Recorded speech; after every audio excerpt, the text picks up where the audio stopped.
Before I start, I just wanted to quickly mention that I have started a new YouTube channel. So I mentioned towards the end of last year that I wanted to create some separation in some of the things that I do here and moving them onto their own channel. And that was specifically for the hikes and the car camping and all the long walks and the road trips and things, because I want them to like almost be longer so that they are like proper slow TV, like a proper slow TV channel. But it doesn't really fit here. It's too much, and most people aren't interested in that here. So what I've done, I've started a new channel. I'll put a link up here.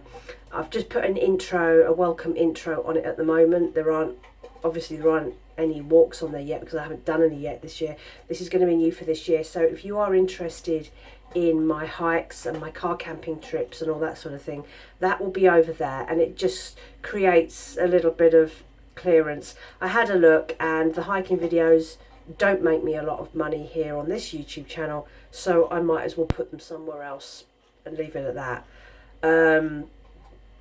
So that's that. So yeah, so if you're interested in that, go over there and bookmark that page.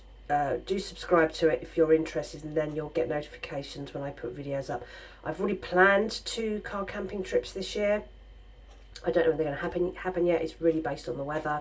And I think I've planned my first hike in the Peak District for 2025.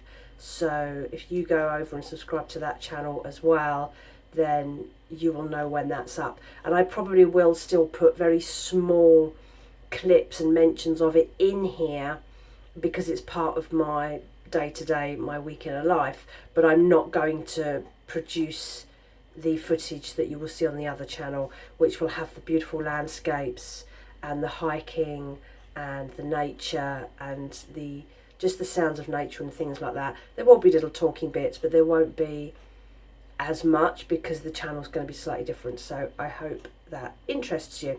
It's Sunday morning. I've been over to Morrison's. The weather's really taken a turn. It's so dark today.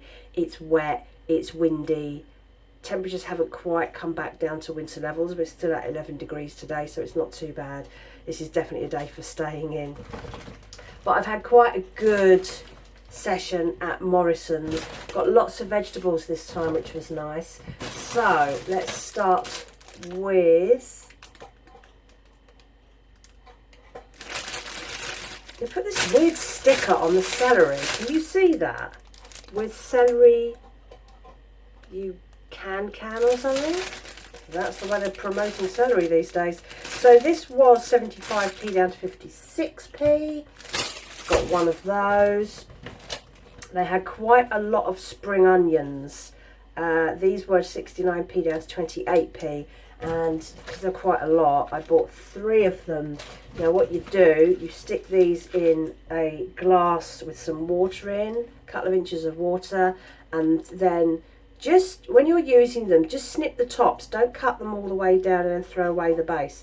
If you cut them, like use it down to about there and leave it in the water, it will start to grow again, and then you get loads of extra for your 28p. Tip there for you. I do the same thing with other vegetables that I want to stay fresher. So the greens, cabbages, lettuces, things like that, I will put into trays of water, and then it'll help them to stay a little bit fresher for longer, because I tend to use things over a long period of time. There are also lots of discounted cherry tomatoes. Haven't had tomatoes in ages. These were 68p down to 27p. These are the Savers ones, and I ended up buying 4 of them because there were loads of them. So I like tomatoes in my stir fries. So that's a good one. I also found beetroots. We have pickled beetroot. I love these. These are great in stir fries. Good fun. And I bought 2. There were quite a few of those as well. These were 79p down to 24p each. So 2 of those. There's about 5 beetroots in a pack there. What else did I get? I got some vegetable samosas. These were £2 down to 80p. These are a Morrison's brand. That's a little treat there. I don't have any other treats in at the moment, so going to be good about that. And I bought, Savers had some spicy chicken pieces. This was $1.99 down to 80p. I haven't had chicken in a while. I just finished yesterday that Continental Graze box, the charcuterie board. I lost track of how many meals that whole Graze box. I must have got probably about 20 meals out of that, just separating bits out. And the meat went really, really far because you don't need much meat. Anyway, so that's that. That all came to £4.56, and I will do the usual, put the information up there, which tells you how much I would have paid if I bought with that full price, and then what I've saved by buying it on yellow stickers. And as I always say, it's worth the effort. So that's the end of that for Sunday. What else am I going to do today? No idea. Haven't planned anything for today. I was hoping it was going to be a bit nicer. I was going to go out and walk. It is absolutely atrocious out there. Not bothering. Sunday's going to be a staying in day for definite. I was reading an article yesterday that popped up on my Pocket feed. A brilliant Victorian way to keep homes warm long before central heating existed. And it was basically about draft excluders and curtains. So having thick, heavy curtains that went down to the floor, and then also having the pelmet around the top, because we don't really have those anymore. And I've thought about having them so that the cold air doesn't rise up from the window and go out the gap where the curtain rail is, and that kind of makes sense. And then about having draft excluders at the bottom of your doors and things like that. And it was quite funny, really, because there was a comment at the end which basically just summed it up. And she said, so basically we have to live like they did 100 years ago to save energy and keep warm due to greed of these companies ripping us all off. And she was right. And when I look at, I do a lot of genealogy research. And so when I am looking at how I save money around the home, like putting on more layers, lining my curtains, in really bad winters, I've put bubble wrap up on the glass. I haven't had to do it this year. It's not been too bad, but I've done it in the past. And then looking at, home cooking and scratch cooking and growing my own veg. And I think, actually, you know what? I am beginning to live like my grandparents lived. And we are definitely regressing back to a former age. I mean, we're getting to a point now where retirement isn't going to exist for a lot of people. And before the state pension came in, you basically kept working until you were too ill to work or you died. And when you became too old or too ill to work, if you were lucky, you would have family who would look after you. So my grandparents lived in South London, and I don't know whether it was when they were working or after they retired. Her mother, so my great grandmother, that was on my dad's mother's side, moved into their front room. They converted the front room, or the I think it was the front room or the back room, I'm not sure, into her bedroom. And she moved in with them because she was 97 when she died. So she wasn't working. But, she probably didn't have any sort of pension, or she certainly couldn't live on her own. And none of the rest of the family were interested in looking after her. So she moved in with them, and she spent, I have no idea how many years, living in their back room, being looked after. And I think it was a cause of quite a lot of stress between the family because they had been left with this responsibility. But yeah, this is starting to happen. We are starting to live like previous generations. Retirement for a lot of people will not happen. You won't get medical care. And it just feels like we are regressing back into a previous age. And there are so many people now who are living lives like their parents were, or their grandparents, or whatever, where you are not putting on the heating, where you are finding DIY methods to keep warm and stay alive, basically. I mean, I don't mind some of it. I think that modern life has made us very wasteful.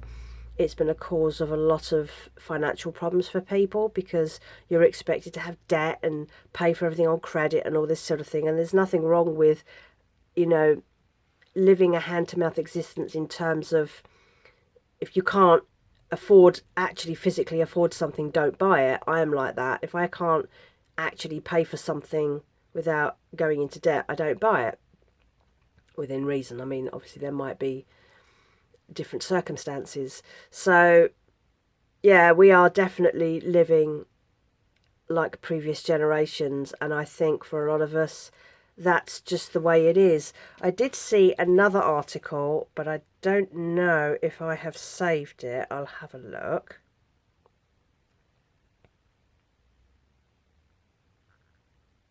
Yeah.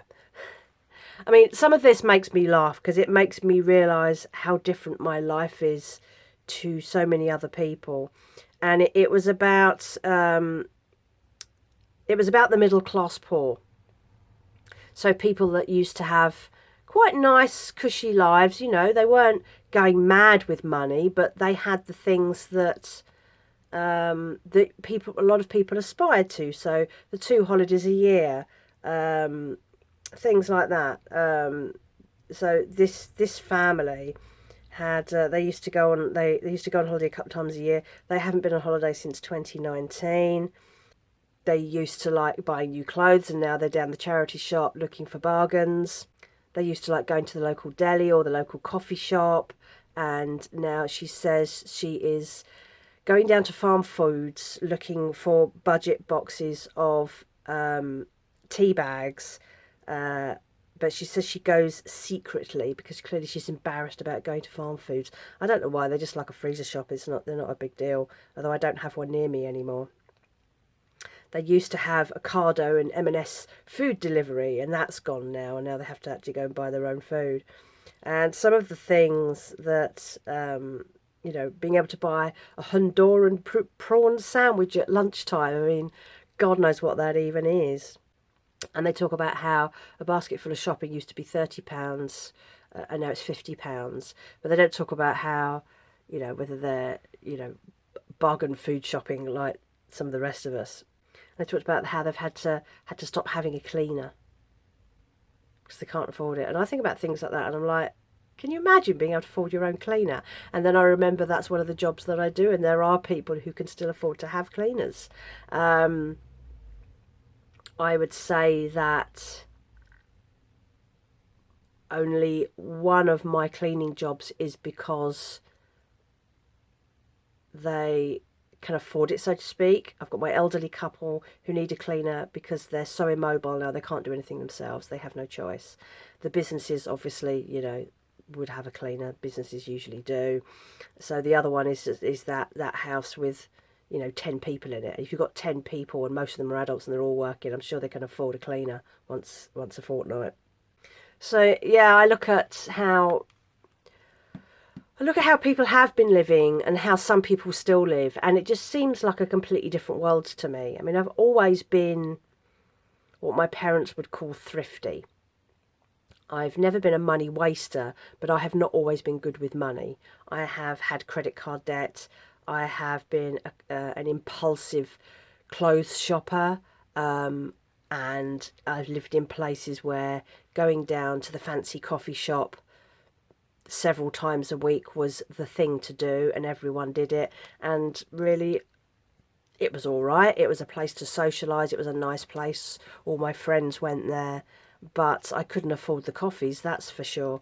And I certainly can't afford to go out for coffee now. And to be honest with you, the coffee shops are generally pretty rubbish because most of them are Starbucks and Costa and places like that. And I don't want to give them my money anyway. And I don't drink coffee anymore, so that solves that problem. But yeah, there are people still living a life that I cannot imagine. And my benchmark for that, I suppose, the constant reminder of that is my parents, who, you know, they're very lucky. My dad worked the same job his entire life, so he didn't retire too badly and was able to retire. Well, he didn't want to retire, actually. He didn't retire when they wanted him to. He hung on a few more years because he loved his job. And then I think he retired at about 65. And my mum hadn't really ever worked since me and my brother were born. But between them, they've been very lucky. They've stayed in the same house their entire married life. So the mortgage was paid off years ago. They never had any aspirations to move. They wanted a house for life, which people don't do anymore. People buy somewhere and then, you know, they're looking to move and they're looking to constantly to upgrade and things. And, you know, my parents never had that aspiration. They bought the house that was the right size at the point where they knew what size their family was going to be. And they've just stayed there and they've looked after the house, and it's had its upgrades and its redecoration and everything. And it's a really nice house, unlike some of the elderly people that I know elsewhere whose houses have fallen into really terrible disrepair. The elderly couple I clean for, their house is in a terrible state. It needs quite a lot of work. But my parents are very house proud.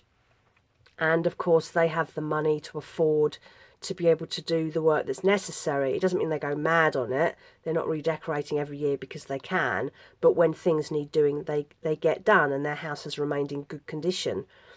But yeah, it's funny how the other half of the world lives, and it's hard to keep up with. It's one of the reasons that I tend not to go out and do stuff, and I haven't made lots of friends, is because there's so much societal pressure that going out with friends means spending money, or, you know, it's like everyone's always getting takeaways delivered around here, and people go out to bars and things like that, and it's just, life is hard now, and I don't know where it ends. So yes, I probably am closer to living like my grandparents. And I think that's the same for a lot of people who maybe haven't always done that. I've not always done that. That's only been a recent thing since I have lived on my own and been responsible for all my bills, because when you live on your own, everything is your problem. Now, it gives you a lot of control over a lot of bills, because obviously you decide what shopping is done, you decide what food is eaten, you decide when you put the heating on and things like that. You're not battling against somebody else who maybe wants the heating on all the time, and therefore those bills will go up. But you are still entirely responsible for the rent. You're responsible for all the utility bills.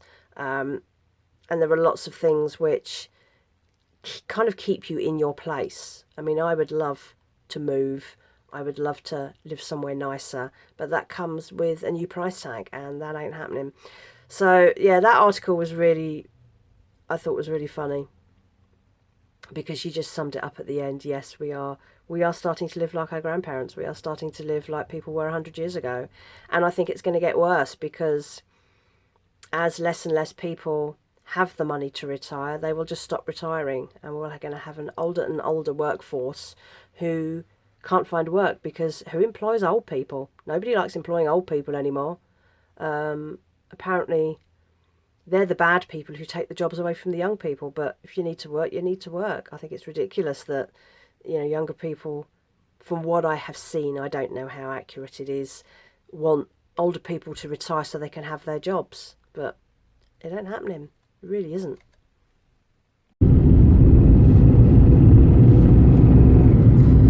So today I am doing something a little bit different.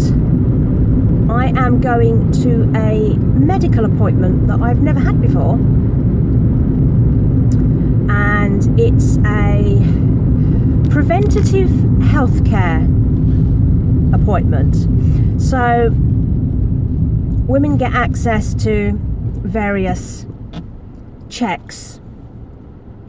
You get cervical smear tests regularly, which are free on the NHS.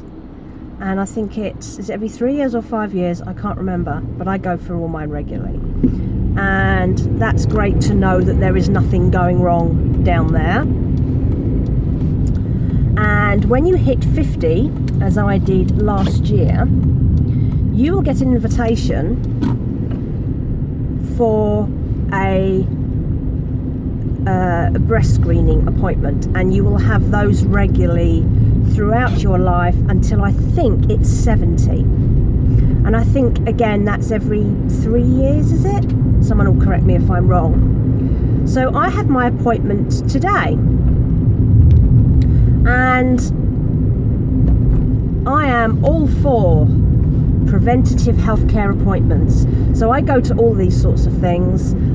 One of the reasons that I also like to do the medical trials is that before you can be taken on, you have to be fully screened. So you'll get your bloods done, they'll do a urine test, you get an ECG, sometimes you'll have a lung function test, as I had at my last one, and you come out knowing that there's nothing serious. If they find anything that they're concerned about, they will either tell you to go and talk to your GP, or they will contact the GP directly and notify them that something needs looking at. So that again kind of puts your mind at rest for certain things. And so I don't like the idea of something lurking around in my body, slowly growing, and it's going to kill me. I had a friend who died last year from lung cancer. She went to her doctor in the January, that was January of last year, not this year, because she had that persistent cold cough that everyone was getting, and she thought, oh, that's all it is. And the doctor gave her some antibiotics and sent her away, and a couple of months later she collapsed at home coughing up blood, and it turned out she had stage 4 lung cancer, and she died in the May. And I think that checking everything you possibly can, going for all the tests that you can get your hands on that are within your lifestyle, like the free NHS screenings and things like that, just takes the edge off some of it. That, you know, there are certain things that you're being checked for and you don't have to worry, and every, say, 3 to 5 years you'll know that you're okay.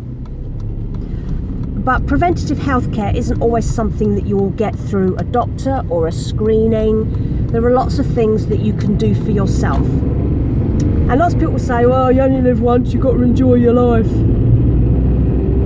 But if you spend the last 20 years of that life really sick, really suffering, really unwell, how is that good for you? So I've never done drugs. My drinking days are well and truly over.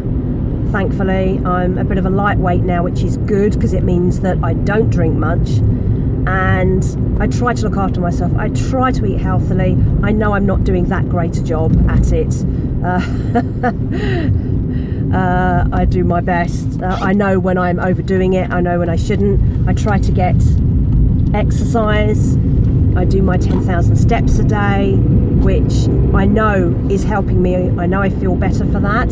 I try to drink my 2 litres of water a day. I try to do the things that I can that within my power on a zero budget, basically. And that again gives me a little bit of peace of mind, and knowing that I have a little self-control and I have control over my life.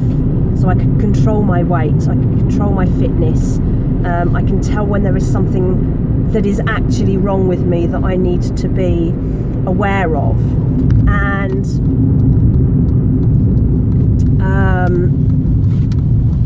I've taken the wrong turning. What an idiot. Oh dear, I have taken a wrong turning. Right, let's turn around.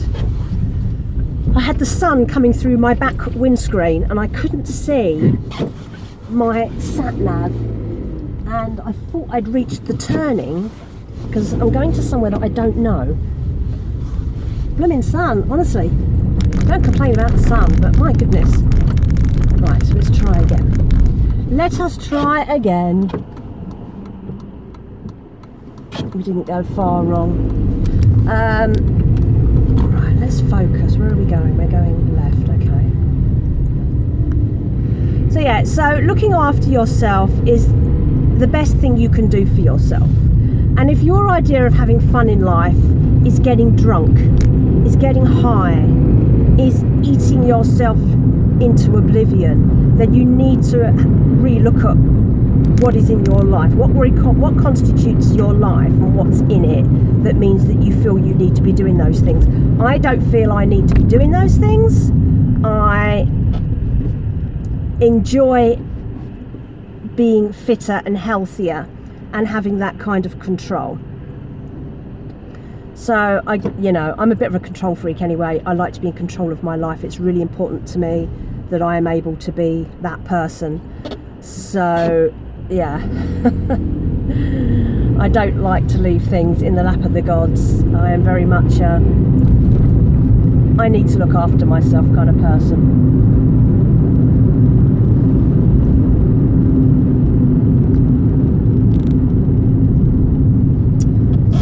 Let's negotiate this turning. Don't know this part of the world very well. It's full of ring roads and one-way systems, and I need to make sure I know where I'm going. That looks alright. Oh, I'm nearly there. It's not far. Let's stay here, I think. Yes. So this will be an interesting new appointment. This will be something else off my list, and this is one thing I've been worried about. It's not always easy to tell what's going on inside you, and not all illnesses or things that might be growing inside you your body won't always let you know, because it doesn't know. So it's good to get things early. The earlier you can get something that's wrong, the better your chance of recovering from it, of getting the right treatment. And the treatment costs less. If you are fit, healthy, and something goes wrong and it's caught early, you have a much better chance of fighting it and being able to get on with your life.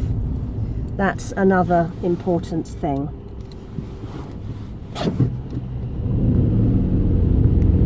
Go away, sunshine.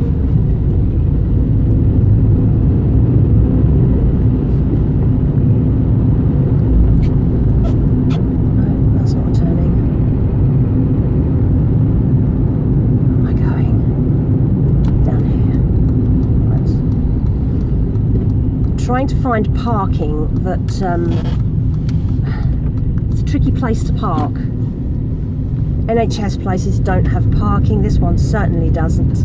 And what I'm trying to do is find residential parking nearby within a reasonable walking distance and give myself plenty of time. I've got loads of time. I've arrived so early, but I'd always much rather be too early for things than too late. So I found what I think is a good street to park at, and I've planned, I had to look on Street View so that I could tell where I was parking. This does look pretty good. I'm going to park up right here. That looks spot on to me. Right, excellent. There we go.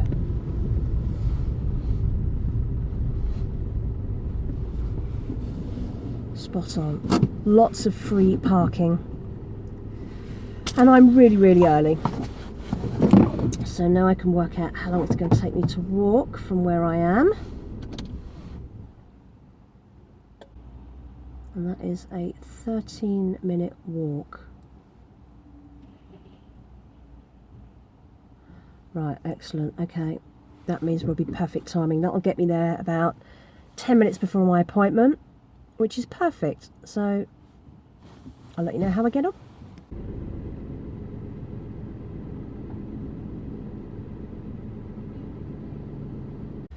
Well, that was interesting. It's all quite interesting stuff, and the technology is amazing, and the people were so nice. It got halfway through, they have to do 4 like scans, x-ray scans, and they got halfway through, and I suddenly had a hot flash and started to feel faint. So embarrassing. So they sat me down for a couple of minutes and they put the aircon on, and I think it's a combination of, it was a bit warm in there was no like air circulation. They put the aircon on for me, and a couple of minutes later I was absolutely fine. And I said, look, it's been menopause, it catches me out. But these things always happen at the worst possible time, and I think some of it is sensory overload, and I think that being in unusual environments or busy environments or just doing things differently triggers it, because it only ever happens in the most awkward places. Just take my coat off, too warm. The car is like a greenhouse. So it only ever happens in really awkward places like restaurants, in a busy restaurant, or when I'm having something like that done. And they do kind of push and pull you around a bit, because they've got to get you on this like a scan slide, and you've got to kind of put your boobs on it sort of thing, and you've got to do one at a time, and they kind of pull you around and get you in the right position, because they know what they have to kind of squish you flat in them, because they've got to get as much of the tissue as possible to do a good scan. Because if they don't get a good scan, you have to come back and have it done again. And so I had a little passing out. Well, I didn't pass out at all, actually. I just went a little bit faint. I had to breathe in and hold my breath while they did the scan, and the second time I did that, that's what set it off. And I think it was just the heat and the overload of being in a new environment and doing something different. I wasn't nervous about the appointment, I've done medical appointments before, but it was just a little bit too much for my poor perimenopausal body. And I'm pretty tough with things, so I think I've noticed that I have to be a bit more careful about planning things like that. So if I'm going out and I'm going to be somewhere different, possibly an expectation that I might feel like that, so I have to be a little bit careful. What a nightmare, honestly. Well, I didn't actually pass out, thankfully. I said to them, look, I think I feel a little bit faint, and they were like, oh, well, stop. And they were so nice.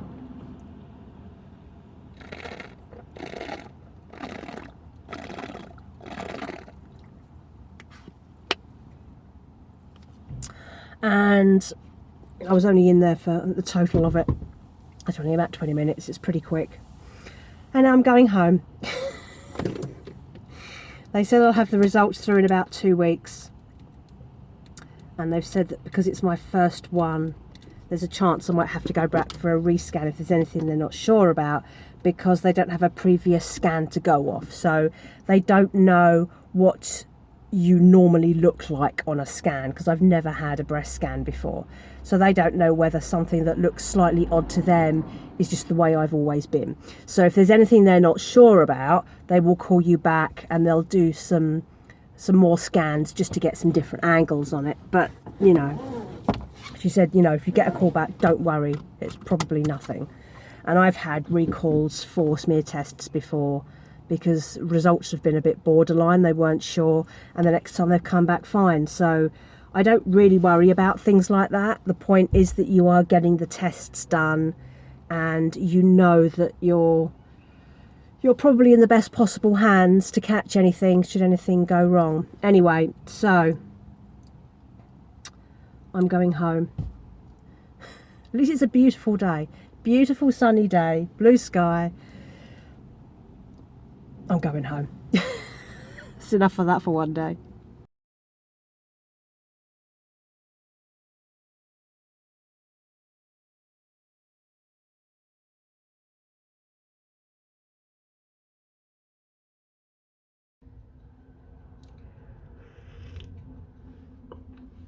Today is Thursday, and had I been a bit more observant, I would currently be driving to my first hiking destination, because today's weather is absolutely glorious.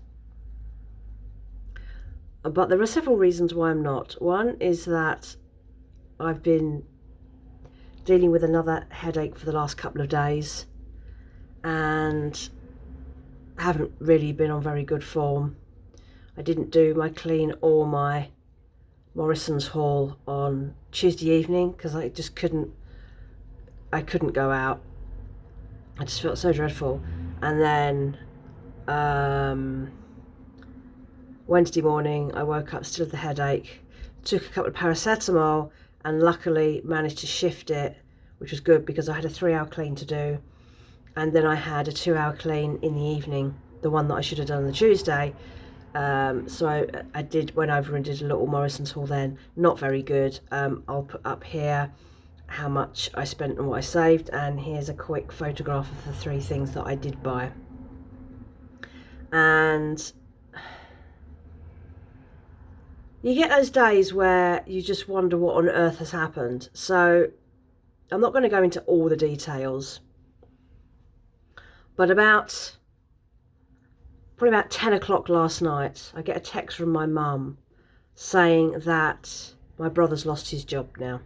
So I think a couple of months ago, maybe 3 months ago, I mentioned about how my brother's company was looking pretty dodgy and they were probably going into liquidation.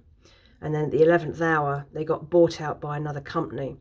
So he works for quite a small company. They're quite specialised in what they do. So it's not like just walking into another branch and getting another job. And this other company, which was bigger, had been going around the county picking off the smaller businesses and buying them out to make one bigger company. And so they had a little stay of execution there. And then apparently about 8:30 last night, he gets a text saying, we've shut down, don't come to work tomorrow. And my brother's a bit of a shut the gate after the horse has bolted. He waits until things go wrong before he deals with them. It's just a little bit of a lack of organisation, and life is a bit all over the place, and you know, he doesn't have a chance to get organised, so he just leaves things and lets life just take him along, which is not really a way to work when you have a mortgage and 3 young children to care for as well.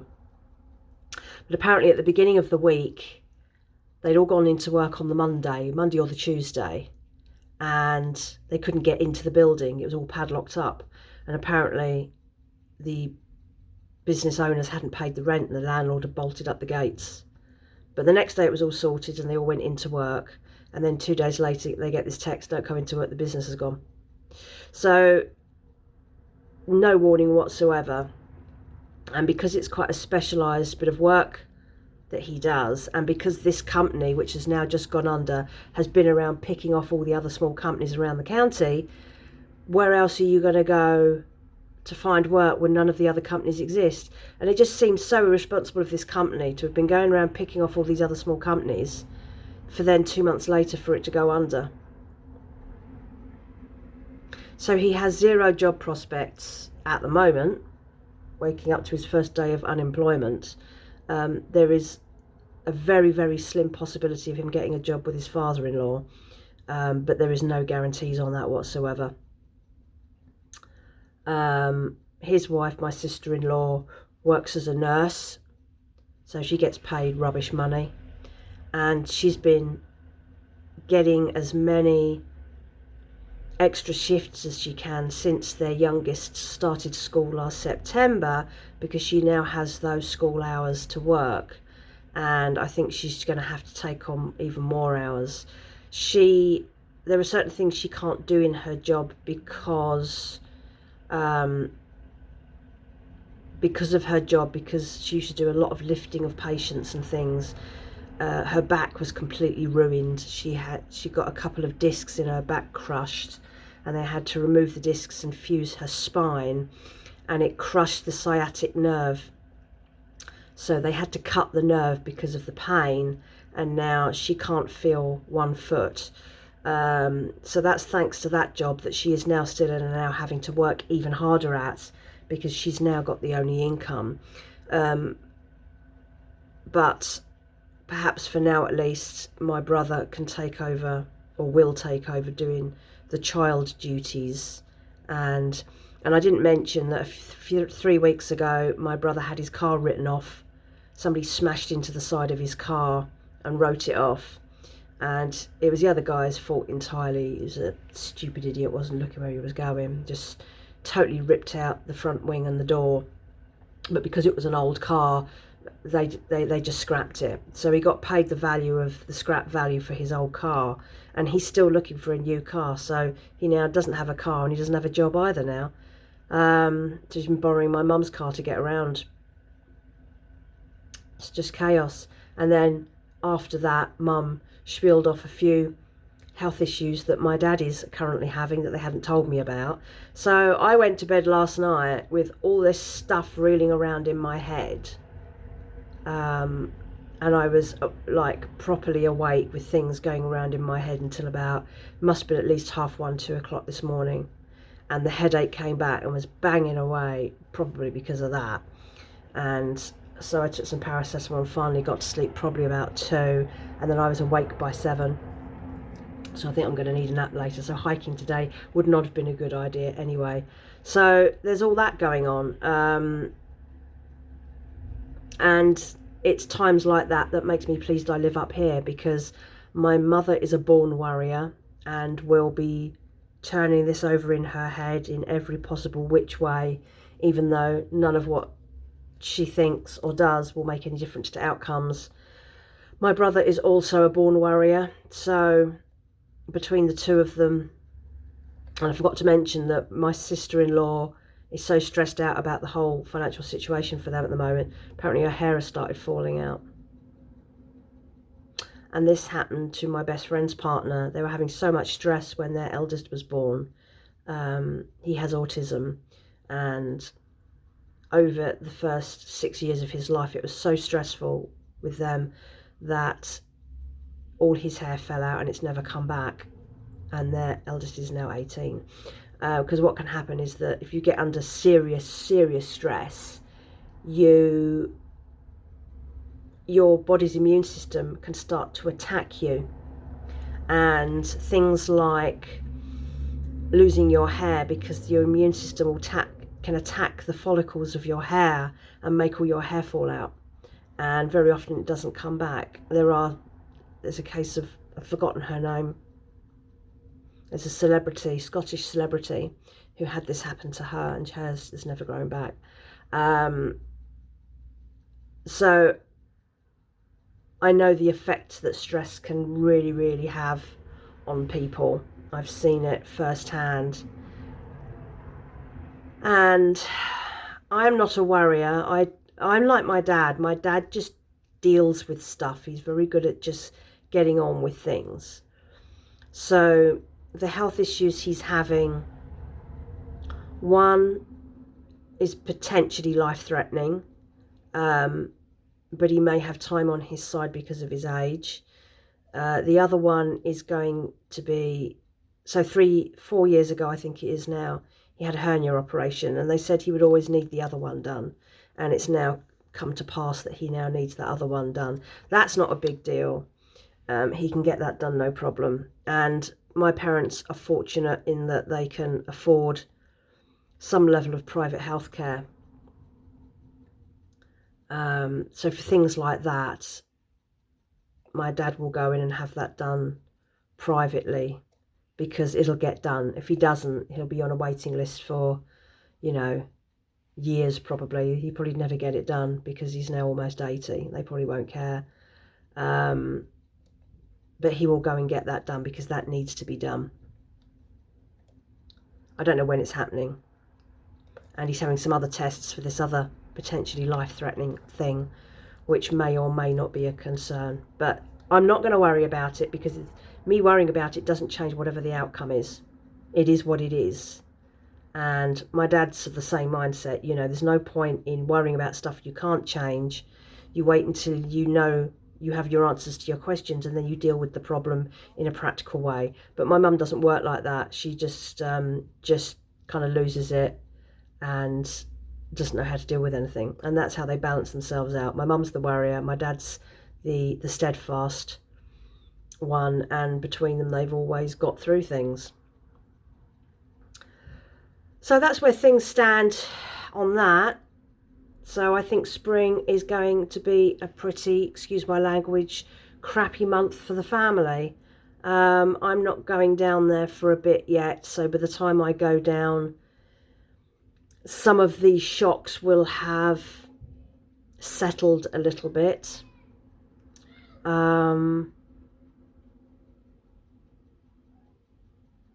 It's going to be a tough year.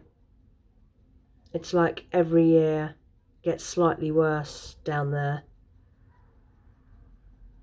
I've actually had a couple of good years. My brother isn't terrible. Well, I don't think it's my brother that's not lucky.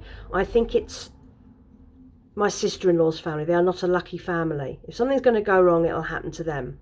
They've had lots of health scares, some family tragedies, and it's this constant drip feed of bad events that goes on in that family. And of course, my brother being married into the family means that all those bad luck things have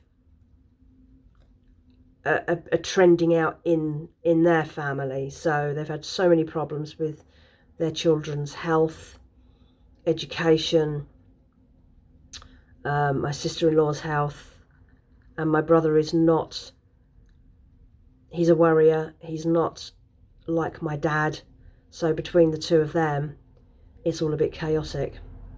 Financially, I don't think they will collapse. They own a house, they're paying a mortgage, they've got a long way to go on their mortgage, and they have 3 children under 10. Their eldest has dyslexia and is in private education. I think it's 2 half days a week, helping her to overcome that, and it's been an absolute miracle worker.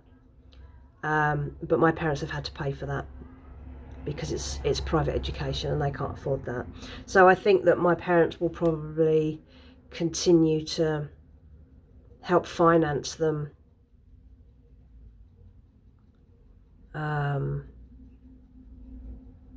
until my brother gets a job, which may happen quickly and out of the blue. He may be out of work for a while. My brother is only 2 years younger than me, which means he will be 49 this year. So he's probably on the wrong side of 45, going on 50 for getting work. And, you know, ageism in the workplace is still a massive thing and isn't going to go away. It's really hard to do. And my brother's been in the same job pretty much his entire working life, so he only knows how to do one thing. So who knows? I am going to try not to get too involved, because when I get involved and put my advice in, it just complicates the issue.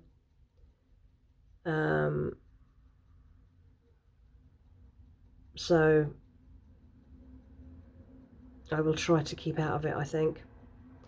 So that's that.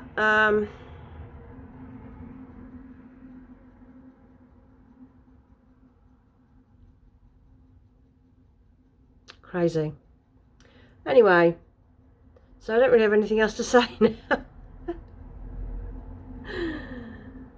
I might have to have a nap this afternoon because I'm not really with it. I'm not very good on not enough sleep and thinking about all the things that my mum always decides to give me bad news late at night. I don't know why this always has to happen.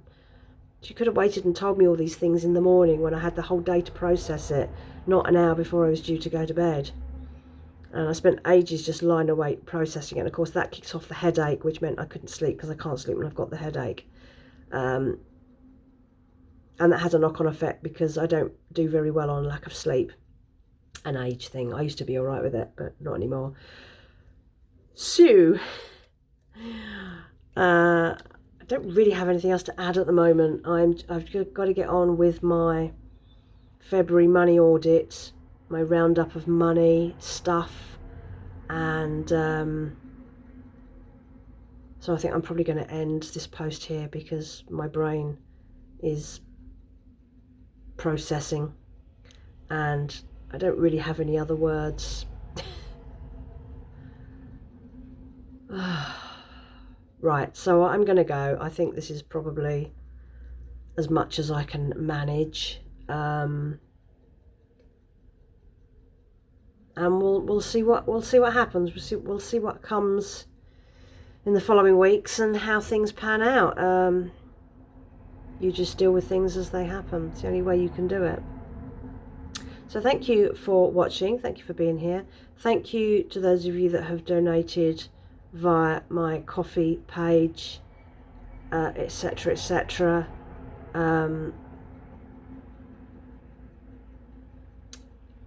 And yeah, I think that's it. So from this beautiful Thursday weather, very cold but very beautiful, and I will speak to you again very soon, I think. Bye bye.